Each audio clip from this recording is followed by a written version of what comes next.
Good morning, everybody, and welcome to ShortSalePowerHour.com. I'm laughing because I'm a little giddy today. Today is Monday, December 7th. My name is Fred Weaver. My partner Kevin Kauffman's holding the camera back there, and we're with Group 4610, Arizona's premier short sale team. We had over 1,000 emails this past week asking, where is Coach Collar? So today, we have devoted the entire day to Coach Collar. Take it away, Coach.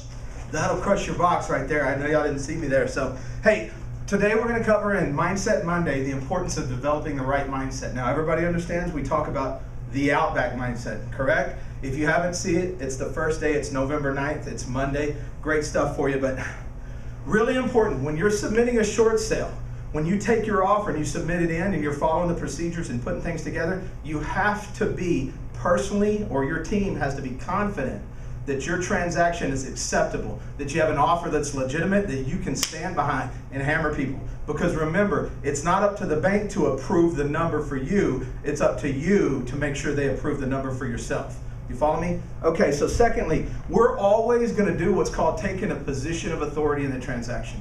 This is your transaction, not the bank's, and I'll give you just a quick context. In the state of Arizona, we're a notice of default state. That means that there's a note and a deed of trust that go together. The note's the IOU, the deed of trust is a security instrument. Together, those make the lien on the property and secure the loan on the property. What that means is that the bank only has remedies in the case of default or the case of vacant asset, vacant property. They feel that it's been abandoned. They can go change the locks and that type of thing, but they're not the owner of the property. The homeowner is. So you're hired by the homeowner to sell their property and to get the short sale done. It's your transaction, nobody else's. Very important. Also, you're going to have to take the approach with there's absolutely never ever will you take no for an answer. Do y'all know what I mean by that? When you call the bank and you talk to them, you're not asking them how to do things. You're not asking them if they'll accept it. You're telling them how it goes. You're going to facilitate the transaction. And guess what they're going to do to you? Oh, we don't do things that way. And you go, great, what's your procedure? And you get their procedure and you work to go around it and you get them to do what you want it to do. They're going to tell you, no, we can't close the transaction. No, we're not going to give you 6% commissions. We're only going to pay you 4%. That doesn't work for me. Let me talk to your manager. Escalate, escalate, escalate. All right, y'all with me there? Also, remember guys, at the end of the day, this is a people transaction. You've got to keep your right perspective. Yes, we get a little wound up. Yes, we like to holler at people sometimes, but it's not about banging on them just to bang on them. It's about getting the transaction done because your seller is in a distressed situation. How many of you know that? How many of you sat with a person and they get emotional over not being able to make their mortgage payments, right? Right? We've all been there. So you got to understand, you've got to keep the right perspective that you work for the homeowner. The homeowner hired you to make the transaction work, and that's what you've got to do. Now, on the bank's end, they're having a bad day. They're overwhelmed. They're undertooled.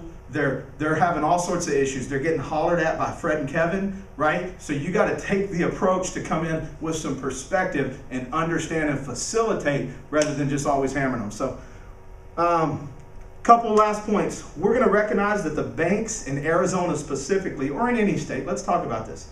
They don't know your market better than you do. You're the hired professional. You're the real estate agent. You're the one that takes comps classes. You're the one that analyzes properties, shows properties. You're the one looking at stuff. A person that works at a lender works at a lender. They're not in real estate. They don't understand comps. They talk about it, but it's not their right to tell you the value of the property. That's your deal. Okay, so we're going to sum it up right here. Last point, you must realize that the bank doesn't ever, ever, ever want the home back. Do we understand what that means? Ever. Ever. Did I say ever? Did I say never? Never, ever, ever want the home back. So it's always across the board, 24/7, the rest of your life, better to do a short sale than allow the property to foreclose. That's it for Mindset Monday. We're going to wrap it up with short sale, our little cheer. So y'all ready to go? 1, 2, 3. Short Sale Power Hour. Short Sale Power Hour. Crush it.